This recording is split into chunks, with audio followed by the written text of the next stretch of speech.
Buying a house may be one of the most stressful events in your life, but it may also be the best decision in your life since most Americans gain their wealth from buying a home. Hello everyone, I'm Travis Jacobs, and whether you're a first-time homebuyer, first-time investor, or maybe you want to go over the process again to see how it works now, I will be going over how to buy a house step by step with some great tips along the way. So the first step is to have your finances in order, because lenders tend to look at all of your finances, and this includes your bank statements, your budget, your credit score, or if you have a W-2 job, or if you're self-employed.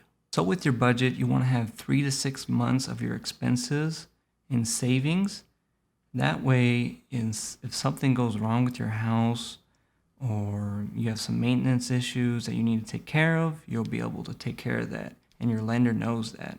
And with spending, you want to keep all your spending very low and only cover your expenses if you can, because if you don't, that may raise a red flag to your lender, and that may cause your loan not to go through. So make sure your debt is under control, you're not spending too much, and make sure you do not have any outstanding loans before or during your loan process. So with a better credit score, you can get a better rate on your mortgage loan, and this will allow you to lower that monthly payment, which will be very beneficial to you.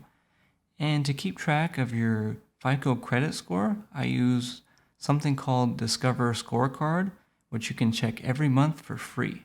One helpful tip is that if you live in your home for over 1 year, you avoid paying capital gains tax on your home if you decide to sell in the future. And step number 2 is your debt to income ratio. And if you haven't watched all my videos on savings and debt, please consider subscribing to my channel and make sure to like this video. If you like financial videos or you like real estate related videos or investing, please consider subscribing. I really appreciate it. So the debt to income ratio is your monthly debt over your gross income. And the FHA is a maximum of 57%, and the conventional loan is usually a maximum of 50%. I do not recommend going this high, but the ideal ratio is 36%. So make sure you're around there. So if you do have a high debt to income ratio, consider house hacking, which is renting out some rooms in your home, and this will allow you to pay off that mortgage so you don't have to stress every month. And this is what happened to me. I had a high debt to income ratio. It wasn't too high, but this allowed me to pay off my mortgage much easier and eliminate some stress. And be sure to look out on my next video about house hacking and investing in real estate. So step number 3 is your down payment, and once you have your savings in order and your finances, you want to save up at least 3% down of the loan with the conventional loan and 3.5% with an FHA loan. And if you are a veteran, you may consider doing a VA loan, which requires 0 down. So it would be a good idea to look into that. So having 20% down for a down payment is ideal, but if you cannot do that, you'll have a PMI payment each month, which is a private mortgage insurance payment. And that will increase your payments, but if you have a conventional loan, once you have 20% equity in the home, it will be removed. If you have an FHA, you will have to refinance out of it. And step number 4 is your closing cost. And most people forget about this, and I was one of them. And your closing costs include your appraisals, your title, your lender fees, and more stuff like that.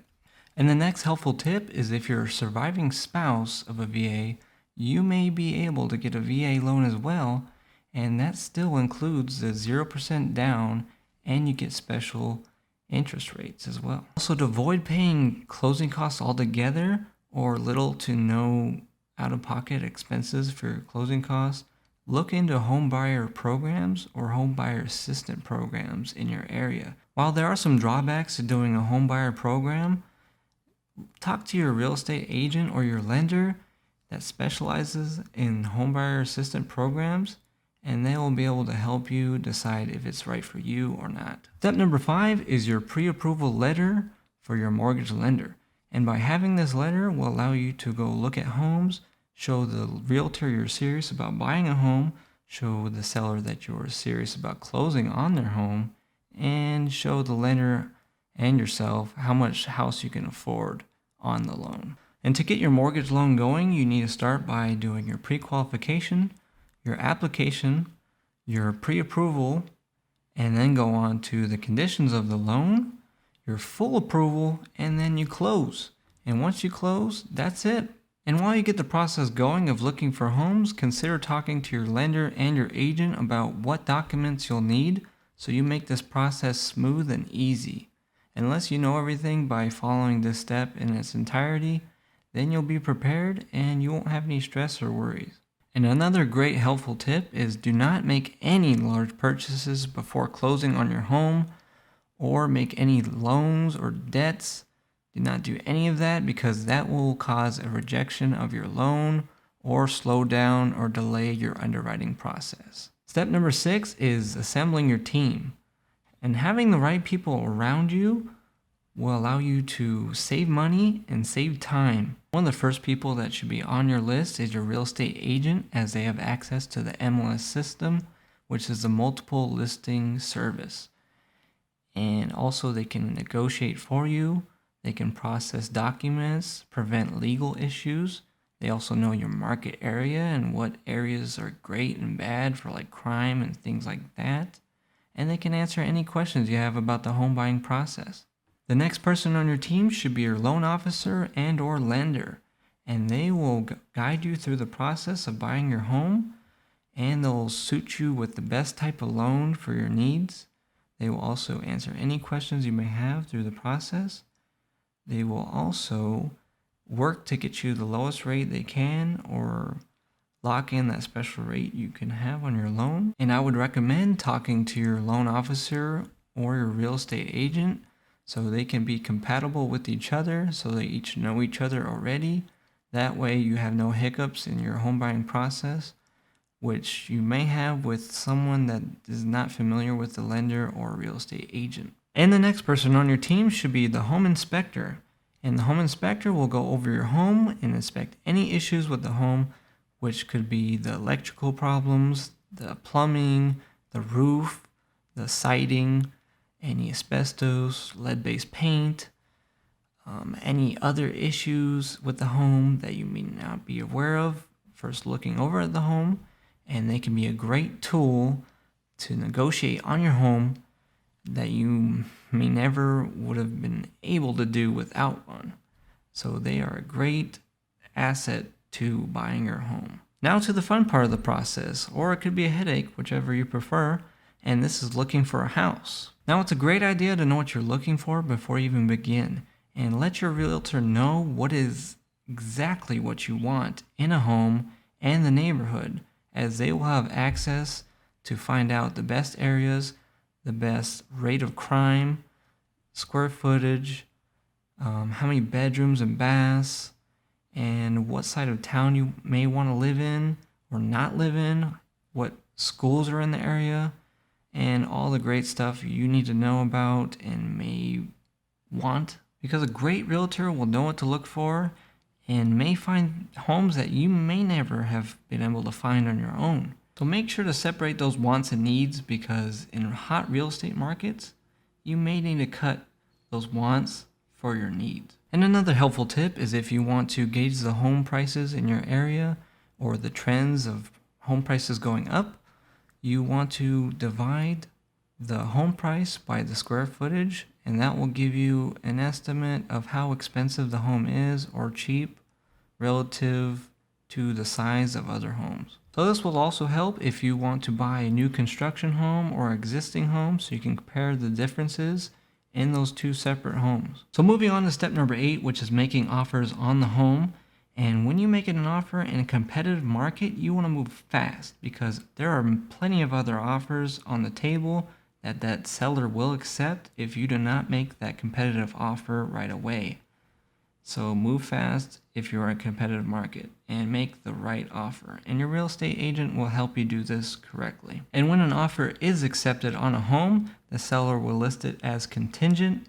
And when it's contingent, you can still place an offer, but it's very unlikely that you will get accepted if the other buyer backs out. So don't waste your time with this unless you really want the house and you hope to get lucky. So you finally found that house and now you can make an offer.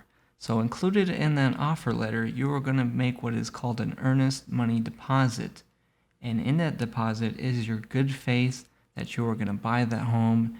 And if you back out, you may have to pay it back, and we're going to get into that. So depending on your area and the local real estate market conditions, whether it be a hot or a cold market, the earnest money deposit you put down may vary, but it's usually around 1 to 2%. And in hot market conditions, it may go up to 5 to 10%. So it really depends, but the higher you put down as an earnest money deposit may get your offer accepted even better than the others. So with losing your earnest money deposit, it really depends on your local real estate market area. And usually most places have like a 10-day market window of inspection. And during that window, you get the house inspected. And if something goes wrong, usually you'll be able to back out and get your earnest money deposit back. But if you do not make that window, you may not get that earnest money deposit back. So check with your realtor and make sure you do not lose your earnest money deposit, if you can avoid it at least. So after getting your offer accepted, make sure to ask for disclosures that you may not have been aware of in the first place if they do not disclose them already. So usually the next process is the home inspection, but since we went over that, I'm going to move on to the underwriting and appraisal. Step 9 is the underwriting and appraisal process. And with the underwriting, the bank is going over your identification, making sure you are who you are, your finances are in order, you're not spending, you're not making any large purchases, taking on more debt, any investments you have, and they're going to be asking you for all this paperwork you need to give them during this 30 to 45 day window, or maybe even longer. And this is one of the biggest headaches you may or may not have during this process. So with the underwriting process, you want to make sure all your documents are all good, ready to go, no errors, nothing wrong with them, because they're going to be stringent and to the dot. So you want to make sure you're ready and prepared. So home appraisal is basically the bank sending out an appraiser to your home, assessing the value and comparing the homes in the area to your home. And they're going to be going with the square footage of your home, the condition of your home, anything wrong with the home, and they're going to compare that with other homes in the area, any upgrades, anything of the sort like that. So when the appraisal does come back, this is the amount the bank will give you for the loan. And if there's a difference, like I said, you will have to come up with the difference, or it'll be equity in your pocket. So now we got all the hard parts out of the way. We're going to move on to step number 10, which is the final walkthrough. And in the final walkthrough, it's kind of like how you did before when you first looked at the house or did an inspection. And when you do the final walkthrough, you're going to make sure there's no differences, or make sure all their stuff's out of the house so you don't have to deal with it when you move in. So if there are any issues, you're going to go back to the seller and fight with them about if there is anything in there that you did not agree on, something you didn't want. There are some issues that weren't there before, and you're going to have to go back to the drawing table and tell them that you will not accept it how it is, or you will, and then you'll move on from there. So after the final walkthrough, you're going to move on to step number 11, which is closing. And when you close, you go down to your lender, your realtor will call you up too, and they'll both talk you through the process. When you go down to your lender, you're going to sign a bunch of documents, and you are going to own your house. And you are going to go down, finish those documents, sign everything. It's going to take 30 minutes to an hour, maybe even longer. And once that's done, you go out and you get your keys on the official closing date, and that's it. The home is yours. All the hard parts are over, and you get the nice, great big headache of owning a home and taking care of it. You're welcome. The home buying process can be very difficult, very confusing, very frustrating, but if you follow this buying process, talk to your realtor, talk to your lender, find out what you need, what you have to do, the whole process will be smooth and easy, and you will not have to worry as much as you would have if you did not watch this video or talk to your lender or ask so many questions to your lender and realtor. So with that said, thanks for watching this video, and if you like it, please like and subscribe and turn on that notification bell so you can get updated on any financial related videos, real estate, or investing. And I appreciate everything you guys do, and please leave a comment down below if you like this video or not, or any helpful tips that I might have missed. And I really appreciate it, and I'll see you guys on the next video.